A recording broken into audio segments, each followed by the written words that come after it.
Midnight, a sprawling estate in the Hollywood Hills.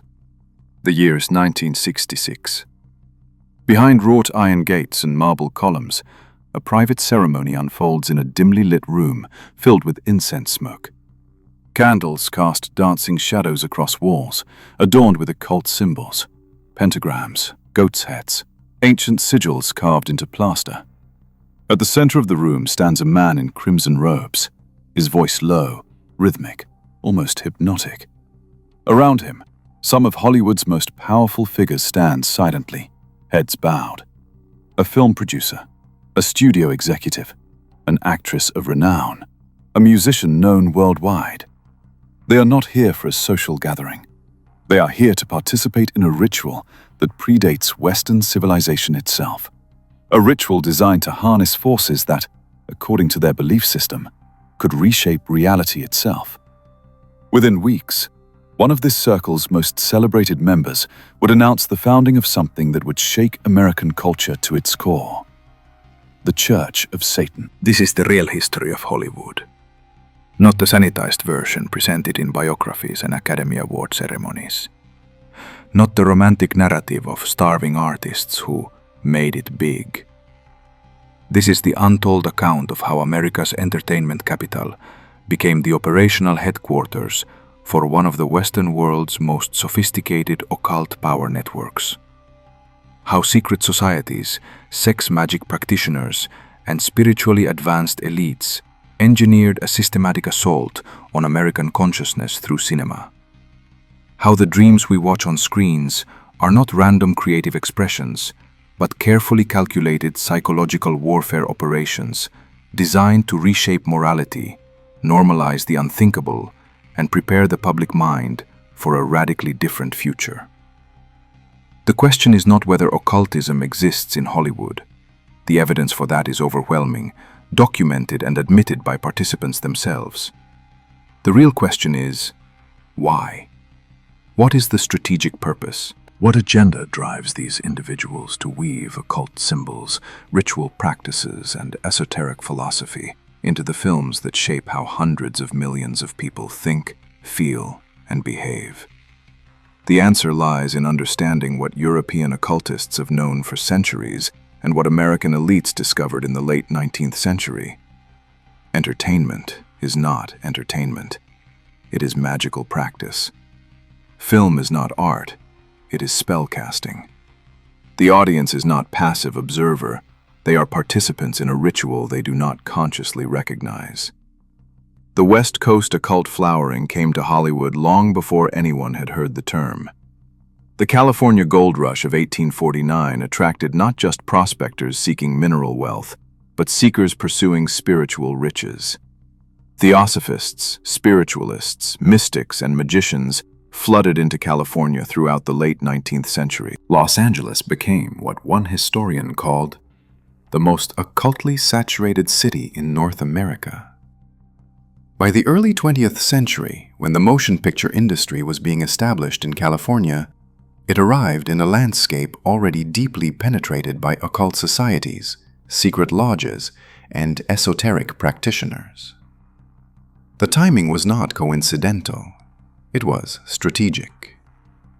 The Hermetic Brotherhood of Luxor, one of the most secretive occult orders of the 19th century, had established operations in California. Members of this order had deep connections to the founding of Theosophy and to networks that included some of the wealthiest families on the East Coast. When the motion picture industry began to take shape in Hollywood in the 1910s and 1920s, individuals with occult training and organizational backing were already positioned within the emerging studios. Some were producers, some were directors, some were financiers who understood that controlling the narrative meant controlling consciousness itself. One of the earliest and most significant of these was Cecil B. DeMille. DeMille was not merely a director. He was a Freemason of high rank, a member of exclusive occult societies, and a man who understood intuitively how to use cinema as a tool for esoteric communication. His films were not simply entertainment. They were sophisticated works of psychological engineering that embedded occult symbolism, esoteric narratives, and ritualistic imagery into the collective unconscious of the American viewing audience. The Ten Commandments, for example, was not a straightforward biblical adaptation. It was an elaborate magical ritual captured on film, designed to imprint ancient power narratives into the minds of millions. The studios that would come to dominate Hollywood throughout the 20th century were often founded or controlled by individuals with documented occult affiliations. Warner Brothers, Paramount, MGM. These were not merely profit-driven entertainment corporations. They were strategic intelligence operations designed to shape culture according to esoteric principles understood and shared by their leadership. The founders and executives of these studios operated within networks that included not only each other, but also the highest levels of American finance, government, and military intelligence. Louis B. Mayer, the Russian-born founder of what became MGM, was embedded within networks connected to both Freemasonry and to intelligence circles. David O. Selznick, one of the era's most powerful producers, came from a family with deep financial and intelligence connections. Jack Warner, head of Warner Brothers, operated within the same elite networks. These were not accident. These were not random individuals who happened to stumble into positions of cultural power. They were strategically positioned operatives from families and organizations that understood the power of narrative control. The films they produced during the studio system era were not made according to random creative whim. They followed patterns. They embedded specific symbolism.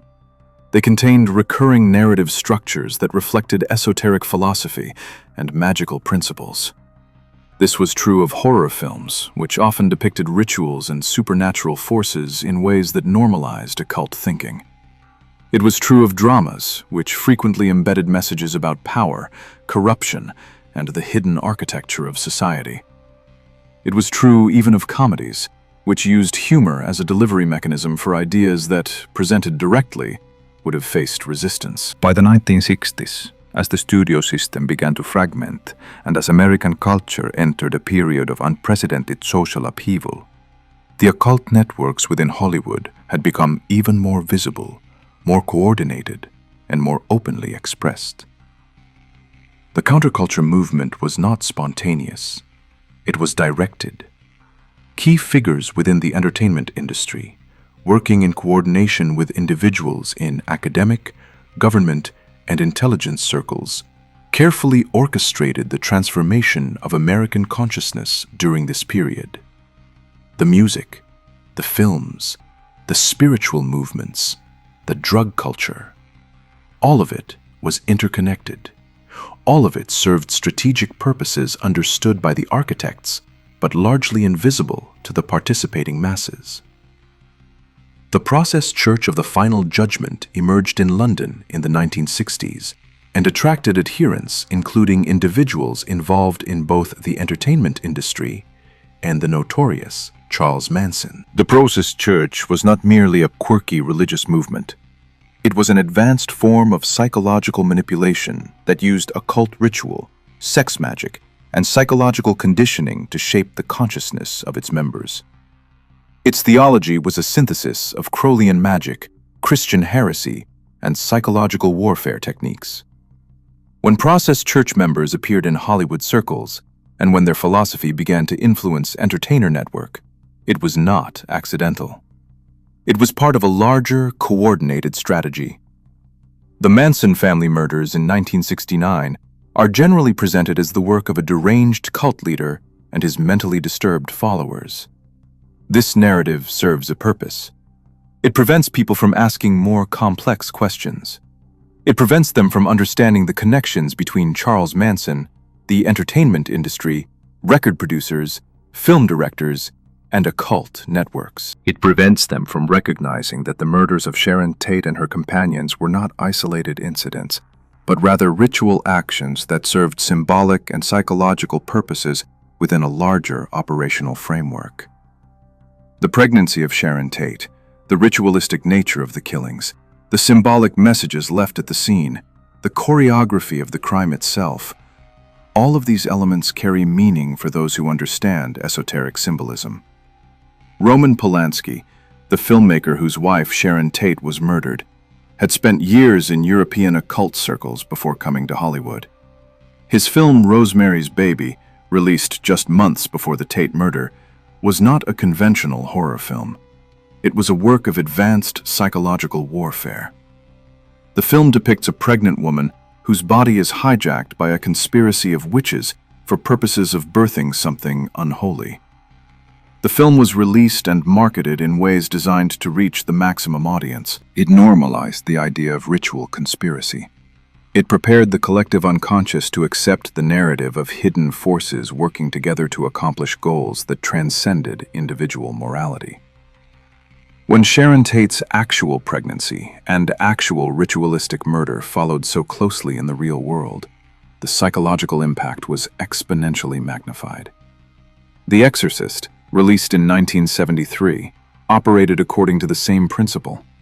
Under the guise of exposing the danger of Satanism, the film immersed audiences in graphic depictions of demonic possession, ritualistic abuse, and occult power. The film was not designed to create fear of Satanism.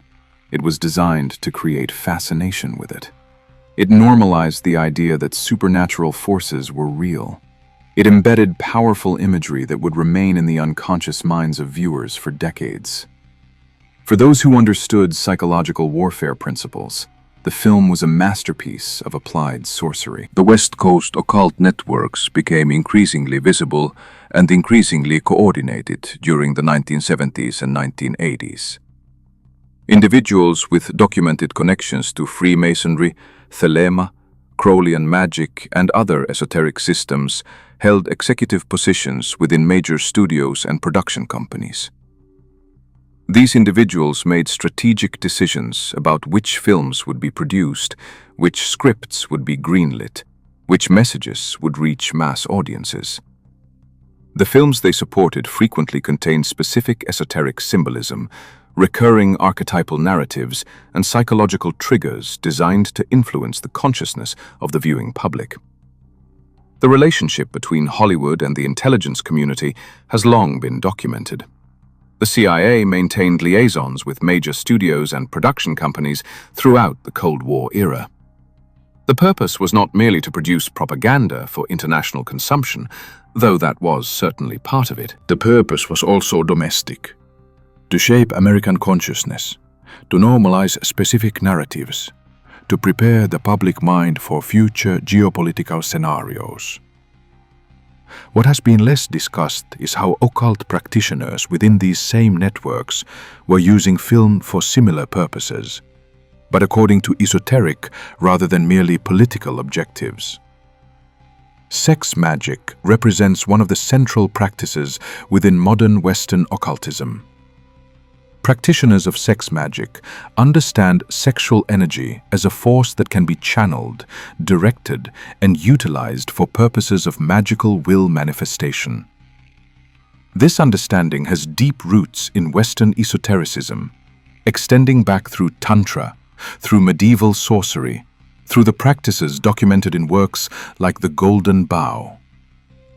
In the 20th century, practitioners of sex magic like Aleister Crowley systematized these practices and integrated them into modern occult orders. The influence of sex magic philosophy on Hollywood is not speculative. It is documented.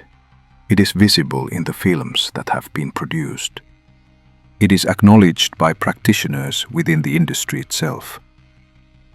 The sexualization of cinema, which accelerated dramatically from the 1960s onward, was not merely a consequence of changing social attitudes. It was the result of deliberate strategic choices made by individuals who understood that sexual imagery could be weaponized. Sexual content in films serves multiple purposes. It triggers limbic system responses that bypass rational cognition. It normalizes behaviors and attitudes that would otherwise face social resistance. It embeds specific messaging about power, domination, submission, and the nature of human relationship. For those who understand sex magic theory, mainstream cinema became a delivery mechanism for occult practices disguised as entertainment. The symbolism embedded in Hollywood films operates on multiple levels. On the surface level, films function as conventional narratives designed to entertain audiences. At deeper levels, they embed symbolic content that communicates directly to the unconscious mind. This is not metaphor. This is documented practice. Art directors and production designers for major films are often selected specifically for their understanding of esoteric symbolism. Consultants with backgrounds in occultism are sometimes brought in to ensure that symbolism is accurate and potent. The Eye of Horus appears in films where it serves no narrative purpose. Pentagrams and hexagrams appear in architectural backgrounds. The numerology of specific scenes is carefully calculated. All-seeing eyes peer out from the tops of corporate towers in skyline shots. Stanley Kubrick, one of the most celebrated filmmakers of the 20th century, operated according to these principles. His films contain layer upon layer of occult symbolism, often invisible to casual viewers, but obvious to those trained in esoteric interpretation. The Shining depicts ritual murder in a hotel, whose architecture mirrors real occult structures. Eyes Wide Shut depicts a conspiracy of wealthy elites operating a secret society that conducts ritual ceremonies involving sexual magic and mind control. Clockwork Orange depicts the systematic psychological conditioning and behavioral modification of a human subject. These are not random creative choices. These are works of someone who understood the architecture of consciousness and who understood how to depict that architecture in film. The training and conditioning of actors themselves often involves occult practice. This is not speculative. This is documented. Numerous actresses and actors have reported being subjected to psychological manipulation, sexual abuse, and occult ritual as part of their initiation into the higher levels of Hollywood society. The power dynamics are deliberately asymmetrical. Young, ambitious individuals desperate for roles and recognition are isolated, made dependent on industry gatekeepers, and gradually introduced to occult practices through a process that combines seduction, intimidation, and pharmacological manipulation. This is sometimes framed as mere sexual abuse. In fact, it serves a deeper purpose. It creates interdependency, silence, and complicity. It establishes networks of shared trauma and shared secret knowledge that bind participants together. The producers, directors, and executives who oversee these processes understand themselves as participants in something larger than mere commercial enterprise. They understand themselves as practitioners of a form of magic. They operate according to principles that extend back through Freemasonry, through Renaissance occultism, through ancient mystery religions. The goal is not merely profit, though profit is certainly part of the system. The goal is transformation of consciousness. The goal is reshaping human understanding of reality, morality, possibility, and the nature of power itself. David Geffen, one of the most powerful figures in entertainment industry history, exemplifies this synthesis. Geffen's power extended across music, film, and television. He operated within networks that connected him to government, intelligence, finance, and occult circles. His business decisions were not made in isolation. They were coordinated with others operating according to the same strategic vision. The artists he promoted, the films he financed, the narratives he championed, all of these served purposes that extended far beyond commercial viability. The normalization of Satanism and occultism in popular culture did not happen accidentally. It resulted from deliberate, coordinated efforts by individuals who understood that changing what people believed about the nature of reality required changing what they were exposed to on film and through music. The trajectory is clear. In the 1950s and early 1960s, occultism was portrayed negatively in mainstream cinema, the territory of villains, madmen, and corrupted individuals. Beginning in the late 1960s and accelerating through the 1970s and 1980s, the portrayal shifted. Occultists and practitioners of magic were increasingly depicted as individuals of superior intelligence, aesthetic refinement, and power. The supernatural was increasingly depicted as real rather than illusory. Magic was increasingly presented as a valid system of understanding and engaging with reality. The counterculture movement facilitated this shift. Young people who rejected mainstream values proved receptive to alternative spiritualities and occult philosophy. The entertainment industry provided access to these ideas through music, film, and celebrity endorsement. Figures like Timothy Leary promoted the idea that consciousness alteration through chemical and spiritual means was a path to liberation. Rock musicians incorporated occult imagery and mystical themes into their work. Film directors explored supernatural themes with increasing sophistication. The result was a generation initiated into occult thinking through mechanisms that appeared spontaneous and culturally organic, but which were in fact strategically coordinated.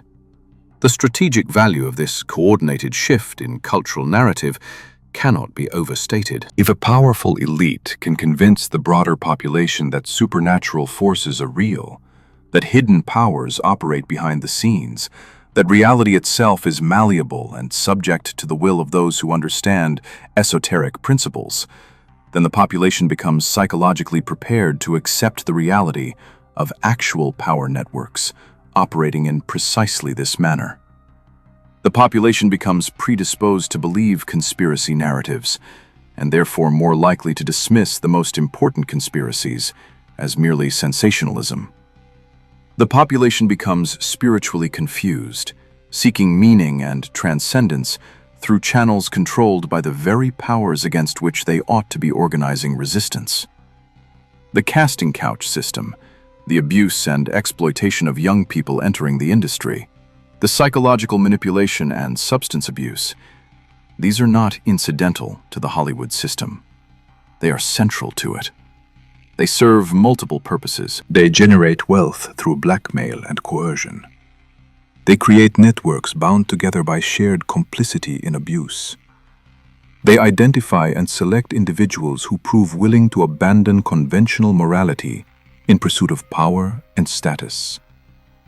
They serve as a form of initiation, of testing, of determining who is suitable for advancement into the higher circles of power within entertainment industry and the broader elite networks it serves. The Moguls and Titans of entertainment industry history, Meyer, DeMille, Selznick, Mayer, and their successors, understood themselves as shapers of consciousness, operating on behalf of interests that transcended mere commercial profit. They understood film as a medium of power. They understood that narrative controls consciousness. They understood that those who control narrative control reality itself. This is not metaphor. This is their actual stated understanding, evident in documents, in interviews, in the operational methods they employed. The production of entertainment under this system is not democratic. It is not organic. It is not driven by consumer preference. It is driven by deliberate strategic choices made by individuals operating within networks connected to finance, government, military, and intelligence sectors. These individuals decide what stories will be told. They decide what narratives will reach mass audiences. They decide what symbols will be embedded in the collective unconscious. They decide what beliefs will be normalized. They decide what will be considered fashionable, desirable, progressive, and modern.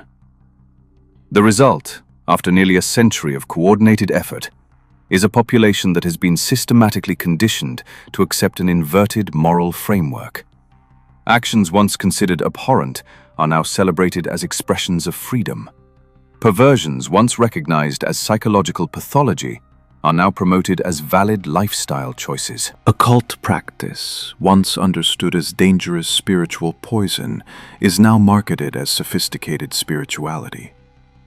The family structure, once recognized as the foundation of stable society, is now presented as oppressive. Traditional sexual morality, once understood as protective, is now presented as repressive.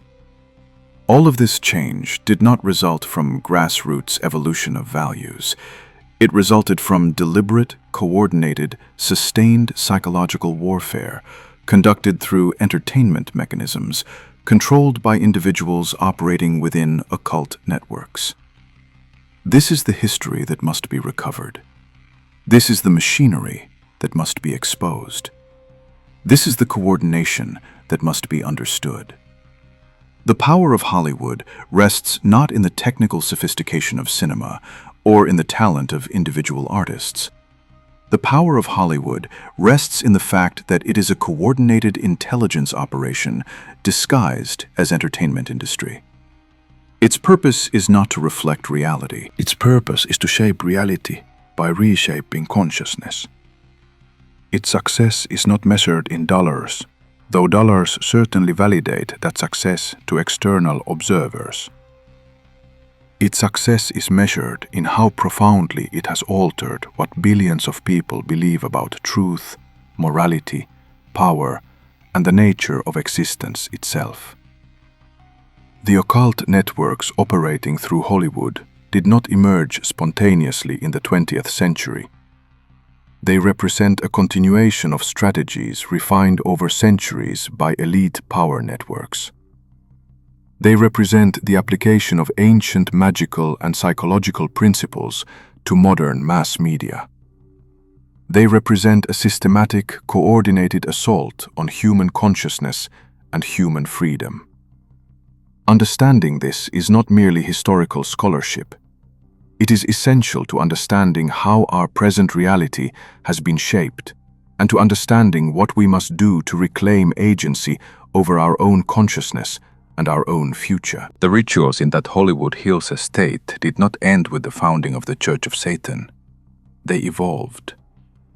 By the late 1960s, the man in crimson robes had attracted producers from major studios, executives who controlled greenlight decisions, and directors whose films would reach hundreds of millions. These were not casual participants.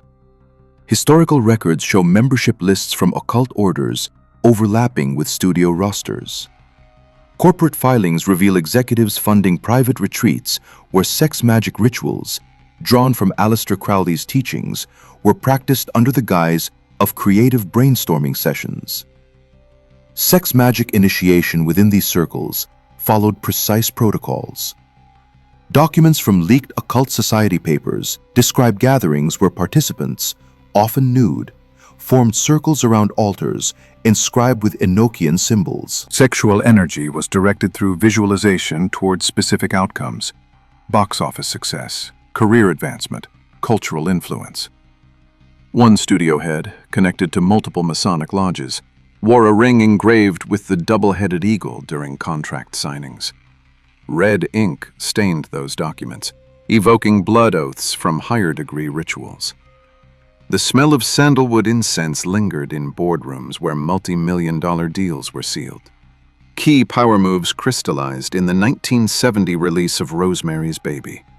Roman Polanski, trained in European occult circles, embedded authentic tantric symbolism into the film.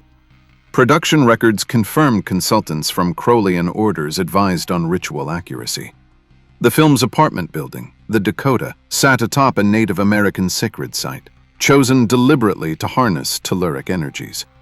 Box office returns exceeded expectations by 300%. Within months, Polanski's network expanded, pulling in financiers tied to Bohemian Grove attendees. The film did not merely entertain. It imprinted collective acceptance of elite ritual networks. The Exorcist followed in 1973, greenlit by Warner Brothers executives with documented thelemic affiliations. William Peter Blatty's script drew from real exorcism transcripts leaked from Vatican archives. On-set accidents mirrored the plot: fires, injuries, desecrations. Crew members reported poltergeist activity confirmed in production logs. The film grossed over $400 million worldwide. More importantly, it normalized demonic possession as cultural archetype. Public fascination spiked. Occult bookstores reported 500% sales increases. Studios learned the formula. Trauma plus ritual equals mass trance. David Geffen's Ascent exemplifies the operational structure. Corporate records traces partnerships to networks including Council on Foreign Relations members and Skull and Bones alumni. Geffen funded films embedding Masonic compass and square motifs in architecture shots. His DreamWorks logo, a child fishing from the moon, echoes Hermetic lunar symbolism, representing extraction of hidden knowledge. Asylum records from the 1980s show Geffen attending retreats where participants consumed psychoactive substances during solstice alignments. Decisions made there shaped 90s blockbusters, embedding infinity loops and all-seeing eyes into mainstream visuals. Walt Disney's architecture reveals deeper patterns. Corporate blueprints confirm Disneyland's castle aligns with Masonic degree symbolism. Club 33, accessible only to elite invitees, features wallpaper patterned after ancient Egyptian initiation chambers. Disney's personal library, catalogued post-mortem, contained over 200 occult volumes, including Crowley's Book of Thoth. Films like Fantasia depicted ritual circles and elemental invocations. The studio's enduring empire reflects not creative genius alone, but adherence to numerological release dates and symbolic color palettes tied to planetary hours. Modern Moguls continue the lineage. Streaming platform logos feature obelisks piercing infinite loops, phallic symbols piercing the Ouroboros of eternity. Executive retreats mimic Bohemian Grove's cremation of care ritual, where effigies of conscience are burned before 40-foot owl statues. Leaked attendee lists from 2023 show tech billionaires and studio heads chanting invocations drawn from Golden Dawn grimoires. Philanthropic foundations fund media literacy programs that decode nothing while embedding acceptance of chaos magic principles. Philosophy undergirding this network stems from the Luciferian doctrine of hidden knowledge as salvation. David Rockefeller's memoirs admit elite coordination through interlocking directorates. John D. Rockefeller Jr. funded Riverside Church, embedding Theosophical Lucis Trust symbolism, once called Lucifer Publishing. Hollywood moguls absorbed this ethos, philanthropy as control, narrative as spellcraft. Wallace Wattles' Science of Getting Rich, circulated in studio green rooms, framed wealth as vibration alignment, a repackaged sex magic principle. Eugenic support appeared in scripts normalizing population control narratives. The Rockefeller dynasty intersects Hollywood through Chase Manhattan Bank's financing of United Artists. Standard Oil heirs attended theosophical lectures with Cecil B. DeMille. Lucis Trust meditation rooms at the United Nations feature symbols identical to those in Eyes Wide Shut's ritual scenes. Stanley Kubrick's Final Cut was destroyed post-mortem. Surviving versions excise overt Skull and Bones references. Corporate ownership traces back to Vanguard and BlackRock, whose logos evoke Masonic checkered floors, duality of light and shadow. Today's influence permeates education and policy. Disney funds curricula embedding archetypes into children's subconscious. Geffen Foundation grants shape media diversity initiatives that prioritize esoteric narratives. Netflix algorithms promote chaos magic series during Mercury retrogrades. Bohemian Grove alumni sit on Disney and Warner boards. The pattern holds. Foundations launder ritual-derived strategies into public policy, from transhumanist themes in Marvel films to ritual normalization in true crime docs. Interlocking networks reveal the machinery. Bilderberg attendees include studio chiefs and Palantir executives. Palantir named for Tolkien's Seeing Stones, evoking scrying oracles. Council on Foreign Relations membership overlaps with Academy Award voters. Bohemian Grove's cremation of care ritual, taped by Alex Jones, features Nixon admitting its reality. Attendees include Reagan, Bush's, Kissinger, all with Hollywood ties. Shared oaths bind them: silence on rituals, coordination on narratives. The bigger pattern emerges across bloodlines. Rothschild banking financed early Edison studios, embedding 5 Arrows symbolism in Warner logos. Warburg family members attended Jekyll Island meetings with Federal Reserve architects, many Freemasons who later funded RKO Pictures. Skull and Bones placed Bonesman in Paramount and MGM. Intermarriage sealed alliances. Disney heirs wed into Hearst Media Dynasty. Corporate headquarters mimic Solomon's Temple floor plans, with black and white checkered lobbies symbolizing moral duality. This reveals the nature of extreme wealth, not mere accumulation, but initiation into reality-shaping arts. Occultism provides the formula: symbol, ritual, repetition. Elites believe consciousness malleable. Film accelerates the alchemy. Free will persists for the vigilant, but mass populations surrender agency through daily immersion. Average Americans fund their own conditioning via subscriptions and tickets. The machinery hums ceaselessly. Now that the full architecture of occult Hollywood stands exposed, from crimson-robed rituals to streaming altars, what happens when the next generation inherits not dreams, but engineered nightmares? That question leads straight to the Silicon Valley covens engineering AI as the new familiar spirits. Their story begins where Bohemian Grove's lakeside chants left off.